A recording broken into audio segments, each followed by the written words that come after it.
자, 이제 세 번째로 20세기 현대에 들어와서 전개된 타자의 윤리학을 한번 봅시다. 타자라는 건 이제 영어로 비아더스, 다른 사람들. 근데 이제 이 중성적인 의미에서의 다른 사람들이라는 뜻이라기보다는 어, 중성적이지 않은 이 세계에서 어떤 다른 사람들로 취급받는 이제 그런 사람들의 뉘앙스에서의 타자들이죠. 그래서 보통 이제 우리가 흔히 왜 소수자라는 말 쓰죠. 그죠? 소수자라는 개념 자체도 이제 철학에서 쓴 뉘앙스하고 일상에서 쓴 뉘앙스가 조금 차이가 있고, 또 타자와 소수자 사이에도 뉘앙스 차이가 있는데, 일단 아무튼 그런 뉘앙스랑 좀 비슷하죠. 그래서 타자의 윤리학을 전개한 인물들은 칸트 철학이 도덕법칙, 보편적인 입법으로 전제했던 것에 비판적이다. 칸트가 보편적이라고 생각했던 것은 근대 서구 사람들의 어떤 가치관에 짙게 배어 있는 것이지 그것이 과연 진정한 의미의 보편성을 할 수 있느냐에 대해서 회의적이죠. 더 나아가 이들은 보편성, 공정성 같은 서구 윤리학의 기초 자체에 대해서 회의적이다. 타자의 윤리학은 모든 사람들을 균등하게 보는 자유민주주의 가정을 잘못된 것으로 본다. 보통 우리가 어, 평등이라고 하는 거를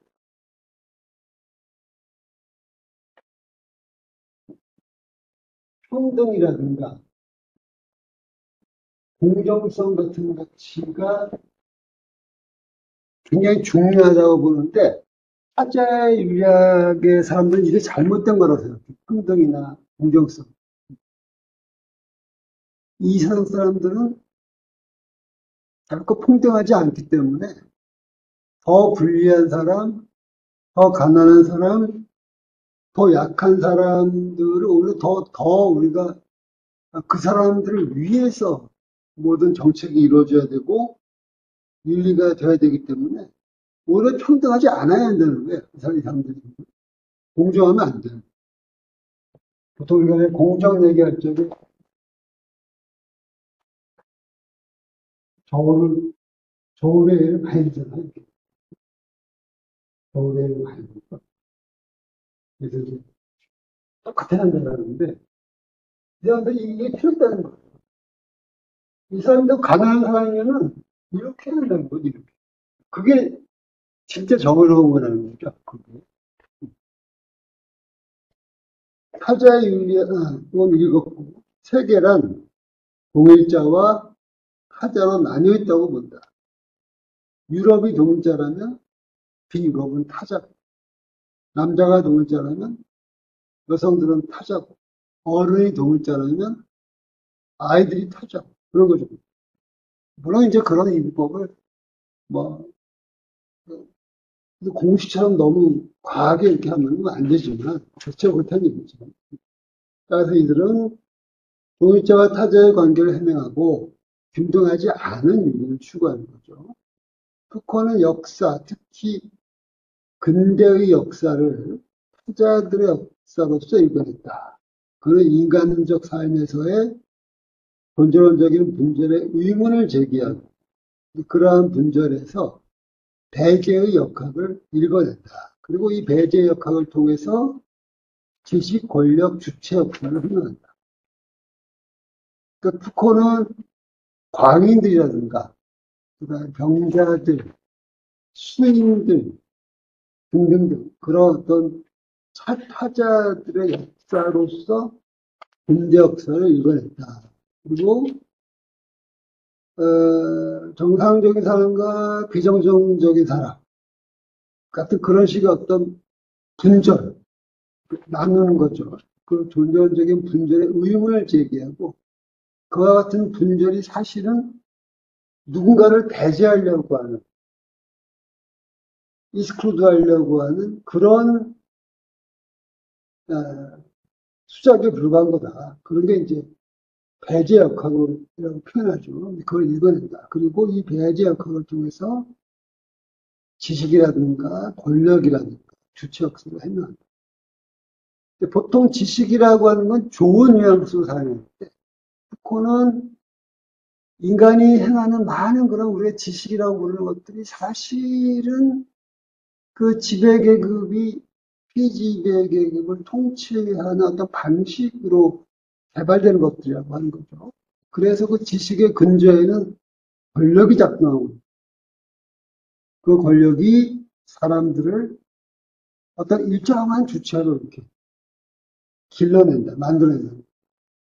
고전시대 서구의 17, 18세기에 등장한 통치술은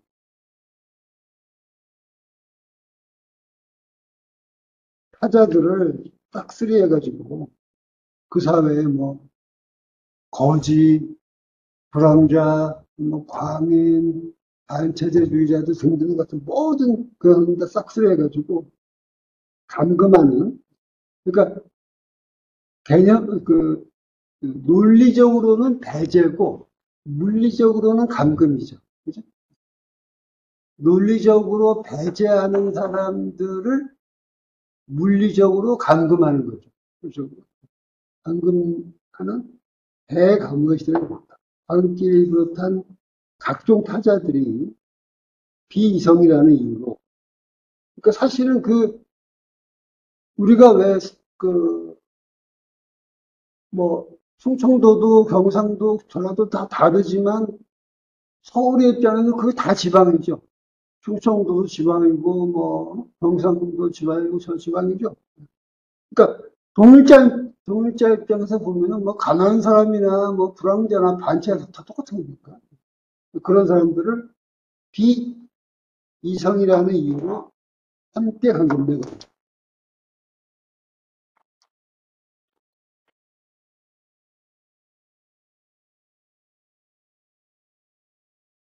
이때 동일자는 이성이었고, 실질적으로는 앙시앵리즘의 체제였다. 그는 19세기에 형성된 근대적 형태의 통치성에 주목한다. 그는 이 생명 권력을 고전 시대의 규율 권력과 대입시킵니다. 규율 권력이 죽게 만들거나 살게 내버려두는 권력이라면 생명 권력은 살게 만들거나 죽게 내버려두는 권력. 이걸 이제 약간 무리를 동반하지만 예컨대 조선시대의 권력 같은 건 이제 규율 권력. 어떤 시스템에 맞지 않는 죽이고 사는 거는 너희들이 알아서 살아. 이렇게 얘기하는 거. 현대 한국의 혁명 정치는 살게 해주는 거죠. 뭐, 뭡니까, 위생검사를 하고, 뭐, 의무교육을 시키고, 뭐, 건강기록부를 만들고, 뭐, 통계를 하고, 뭐, 여러 가지 살게 하는데, 죽는 거는 네 문제야, 이렇게. 그 반대예요. 그래서 북한은 후제의 정치를 생명정치라 부르며, 이는 곧 개별 신체가 아니라 인간 개체구물, 그리고 통계학, 사회의 의학화, 위생관리, 리스크관리와 연계되는 정치. 푸코는 근대적인 지식권력의 체제가 어떻게 주체를 길들여 왔는지를 사유했으나 후기에는 주체가 어떻게 이런 체제에 저항함으로써 스스로를 주체로서 만들어 왔는가를 사유했다.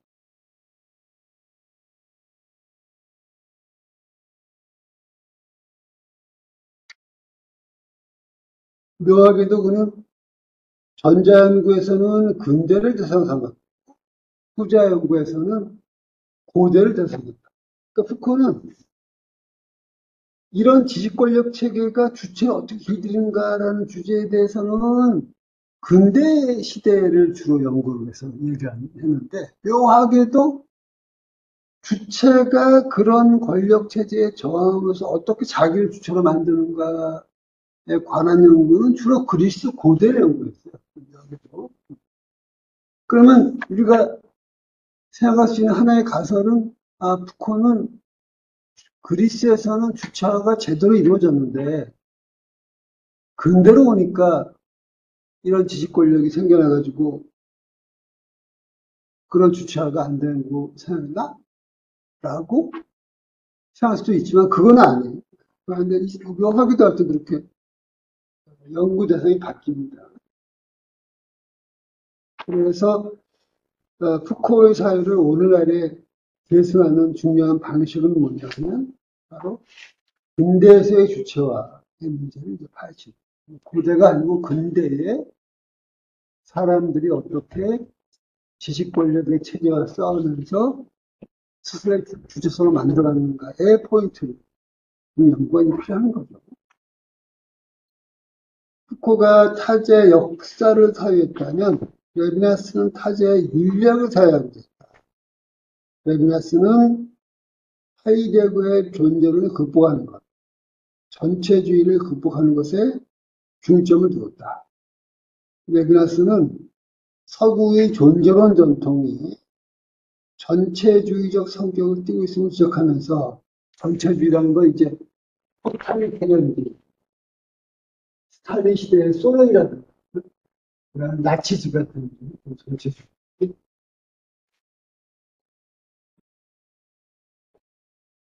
서구의 존재론 전통이 전체주의적 성격을 띠고 있음을 지적하면서 그것과 대비되는 타자성, 어떤 이런 전체 속에 묶여가지고 하나로 그냥 다 말하자면 짐짝처럼 취급되는 그런 전체주의가 아니라 사람과 사람 사이의 다름, 고유한 차이, 알테리티, 또는 이제 아더니스를 강조했다. 하이데거와 관련해가지고 하이데거의 에스키프트하고 레비나스의 일리아는 대조적이다. 하이데거가 말한 에스키프트, 그리고 레비나스가 말하는 일리아라는 에스키프트는 독일어고 일리아는 불어죠. 영어로 말하면 there is 또는 되어라에 해당합니다. 근데 표현이 조금 달라요. 독일어는 에스키프트 그러면 그것이 준다. 에스키프트 뭐뭐 하면은 그것이 무엇을 준다. 이렇게 표현해요. 그러니까 영어권에서는 거기에 대어 뭐뭐가 있다. 이렇게 표현하고 프랑스에서는 영어하고 좀 비슷한데 그것이 거기에서 뭐뭐를 가진다. 이렇게 표현해요. 이게 묘한 표현인데 이게 사람들의 어떤 독특한 그 세계인식 방법인데 레비나스는 하이데가 말하는 에스키프트와 대조적으로 일리아를 얘기하죠. 인간은 일리아로부터 시작해서 동일자를 구축하는 과정에 주목한다. 이는 뿌리내리기, 먹거리, 향유, 집, 소유, 무더위 가지고 고치면서 주체가 일리아로부터 분리되는 과정이다. 하이데거 같은 경우는 이 S가 결국 존재야, 존재. 존재. 근데 레비나스 같은 경우는 이 일이 반대로 무예요.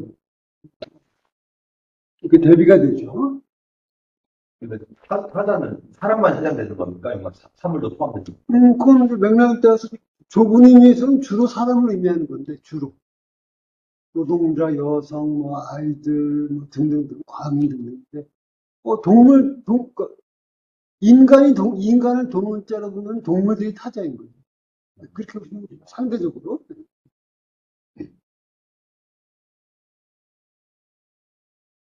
그러나 이러한 분리는 동일자가 자기 자신으로부터 분리되는 국면에서 커다란 전환을 맞는데 그게 바로 레비나스는 동일자가 타자를 향해서 스스로로부터 분리되는 것이 윤리 시작이라고 합니다. 아까 우리가 이제 더 세임하고 이 아것을 대비시켰는데 레비나스는 더 세임을 그냥 부정적으로 보지는 않아요. 누구나 인간은 자기가 먹을 아늑한 집과 나의 인생, 나의 행복을 구축하는 삶을 살거든요. 그래서 이 사람은 우선 첫 번째는 일리아로부터 이 셈이 구성되는 거 먼저 얘기를 해요.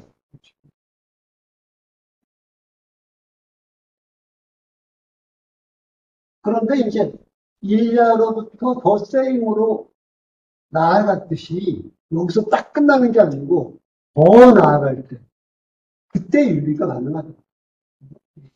마치 무를 극복하면서 내 집, 내 땅, 내 돈, 이렇게 나의 동일자를 구축하듯이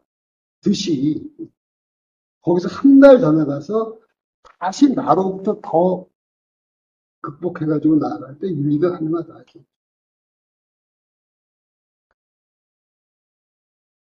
그래서 레비나스도 이 표상이라는 말을 우리가 좀 근대차 있다고 하면 표상의 말이 자주 나오는데 비판하는데 그에게 표상이란 동일자가 타자를 지향하기보다 그것을 규정하면 된다. 쉽게 일상으로 얘기하면 내가 내 아닌 걸 이렇게 규정하는 거지. 이건 이거야, 넌 이거야, 이런 거야, 이런 식으로. 타자를 위주에 놓고 진정한 그 타자를 보려고 하는 게 아니라 자기의 틀로 타자를 이렇게 규정지어 버리는 그걸 표상이라고 해요. 진정한 윤리는 타자를 이렇게 규정하는 데 있는 것이 아니라 오히려 자기를 타자화해 보는 거지. 자기 타자화. 그거야말로 윤리의 출발점이다. 데리다는 레비나스를 이어받아서 타자의 윤리학을 다각도로 전개했는데 그는 우선 유령론을 전개했으며 이에 입각해서 메시아 없는 메시아적인 것에 대한 역사 체험을 전개합니다. 이때 유령이라고 하는 거는 쉽게 말하면은 이미 이 지상에 존재하지 않지만 우리와 함께 존재하고 또 함께 존재해야 하는 사람들, 그런 사람들을 대단히 유령이라고. 우리는 보통 귀신이라고 하는데 대단히 서양 사람인데 유령이라고. 예를 들어서 광주 민주화 운동에서 희생된 사람들, 그런 사람들은 우리한테는 유령이고 우리가 그 유령들을 잊지 않음으로써 잊지 않고 끝없이 기리고 의미를 부여하고 함으로써 그런 어떤 메시아가 없는 메시아적인 것을 추구할 수 있다. 그리고 이는 곧 해결적 기독교적 해결에 맞선 역사의 종말 태제의 비판이다. 해결적 기독교적 해결은 아주 쉽게 얘기하는 거다. 트럼프 생각하면 돼, 트럼프. 최악은. 데리다는 이 역사 책이 새로운 인터넷을 도시해. 아무런 데리다는 법과 정의의 문제는 법에는 항상 시원적 폭력이 내재되어 있으며 이는 곧 법이 정의에 의해 정초되어야 한다. 법이라는 건 항상 그 법을 제정한 사람들 자신들은 원래 그 법의 제약을 받지 않는다는 거죠. 그걸 이 사람은 뭐라고 하냐면 시원적 폭력이다. 그리고 정의란 레비나스적 정의로서 동일자와 타자의 비대칭성을 해결하는. 리나의 타자 위하는 환대의 이유에 결정이 나가는데 우리나라의 세계는 외국인 난민 불량자 수수료를 흘러넘치는 세계이며 홈리스 외국인 노동자 동성애 자들 비정국가 시설 지르는 주인들을 가득 찬 세계. 한마디로 말해서 이방인과의 낯선 마주침의 시대. 이 존재들의 경계에서 갖가지 문제들이 분출한다. 데이다의 반대로는 기존의 관용론을 극복하면서 등장했다. 칸트는 파파에서 유래하는 세계 시민주의를 보편적 환대의 권리로 우리 오타난 보편 확장하고 이를 자연권으로 간주할 수 있는 길을 열었다. 그렇지만 이제 그 칸트가 말하는 이런 어떤 확장은 어디까지만 가냐 하면 외국인 개념까지만 가요. 근데 이제 그 외국인이라는 개념은 국민국가 시스템, 한국, 미국, 이거 국민국가 시스템을 전제하는 거죠. 근데 오늘날의 세계라고 하는 건 그런 국민국가 시스템과 외국인의 개념만으로는 이 상대 문제를 이끌어갈 수 없는 그런 세계이기도 하죠.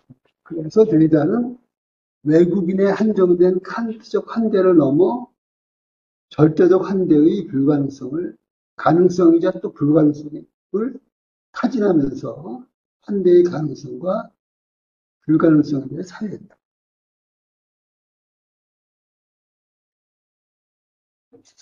자, 타자 윤리학에 대해서 질문 좀 해보시겠어요? 뭐, 그냥 뭐, 들레이드 데리다 하면은, 네, 그렇게 봤을 때, 해체 철학. 그런 말 쓰지 않던가. 해체 철학이라는 말은 이제 주로 데리다에 대해 쓰죠. 데리다의 그 책을 보통 이제 디컨스트럭션. 해체라는 번역어는 사실 좋은 번역어가 아니고 탈구축이라는 표현이 조금 더 좋은 것 같아요.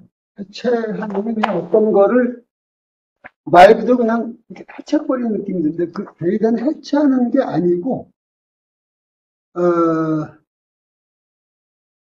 어떤 그 구축된 것의 약한 고리를 발견해가지고 그 약한 고리를 치움으로써 이 시스템을 우리가 흔히 하는 말로 한골 탈퇴하려고 하는 것이지 해체하려고 하는 게 아니에요.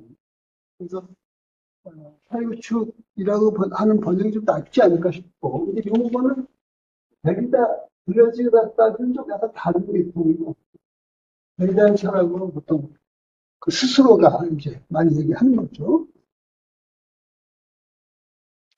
이제 가장 전형적인 게 이런 거죠. 플라톤 철학을 보면은 조물주가 나오고, 그 조물주가 이 물질, 코라라고 불리는 그 물질에다가 이데아를 이렇게 구현하고, 마치 그 조각가가 돌멩이에다가 형상을 부여하듯이, 그렇게 이 우주가 만들었다라고 얘기하고, 이데아가 주인공이고, 코라는 마담이 조연으로 역할을 하는데, 그걸 이제 뒤집는 거죠. 뒤집어서 오히려 코라가 왜 중요한가를 다 그렇게 보여주는 거예요. 그런 게 하나 이해가 될 수 있겠죠. 데이터 사이에. 들레즈와 카타를 묶어서 얘기하는 경우, 책들 그렇게 많이 번역되잖아요. 그 두 사람의 유사성이 많아서 그렇게 볼 수 있는 거잖아요. 원저자를 묶어놔서. 뭐, 공조를 했으니까, 공조. 우리가 그 마르크스와 engels가 공산당선을 같이 썼잖아요. 이만큼 큰 책을 같이 썼어요. 자연스럽게, 물론 이제 따로 쓴 것도 있고, 서로. 예. 같이 쓰고, 그 다음에 그 자연스럽게 같이 얘기해요. 실제로 두 사람의 유사성도 있게 지금 차리스로. 차이도, 이제 뭐, 당연한 얘기인데, 그죠? 어떤 두 사람이 다 개인이기 때문에 두 사람의 개인이 똑같다는 건 말이 안 되잖아요. 그죠? 당연히 이제 조금 다른 면도 이렇게 있죠. 그런 점도 있고, 아니, 여기 두 사람이 같이 하는 작업이고, 블레즈는 요 순수한 맛이 뭐한데 같은 이쪽 블레즈는 상당히 존재하는 형이사, 존재론적인 이쪽 카타르는 정치적들, 정치적. 그러니까 블레즈의 본령은 이 형이사, 존재론이고, 카타르의 본령은 정치적이고, 그 두 가지의 결합되는 것이 이제 이 사람은 이런 작업이고. 20세기 서양 철학자, 그러니까 이제 후반기 철학사 맥락에서 어떻게 그렇게 철학사를 이어가는 흐름들이 20세기 후반에는 좀 보인다고 볼 수 있나요? 없습니까? 그러니까 우리가 지금 얘기한 여러 사람들의 역반이에요. 그런 사람들이. 중반점, 뭐, 후반, 중반. 그러니까 뭐 이제 그 초반은 뭐, 흡설, 베르그송, 예. 그런 사람들이 좀 눈에 띄고, 중반은 이제 하이데거, 뭐 이런 공들이 지금 언급한 이 사람들이 이제 20세기 후반 사람, 그럼 21세기 초로 지금 들어가면 지금- 어떻습니까? 지금 이제, 알랭바디우라고, 알랭바디우라고, 이제 지금 살아있죠? 뭐 그런 거야. 들렌즈의 마스라고 해야 되나? 들렌즈 마스라고 해서 알랭바디우도 있고.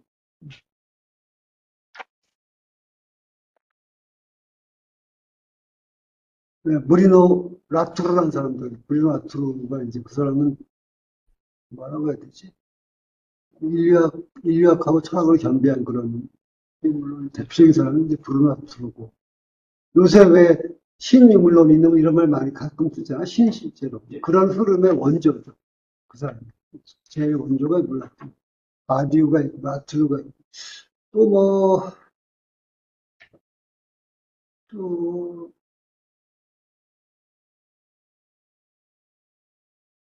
그 정도가 좀, 뭐, 흔히 말하는 거장의 반응 같은 사람이라고 해야 되나?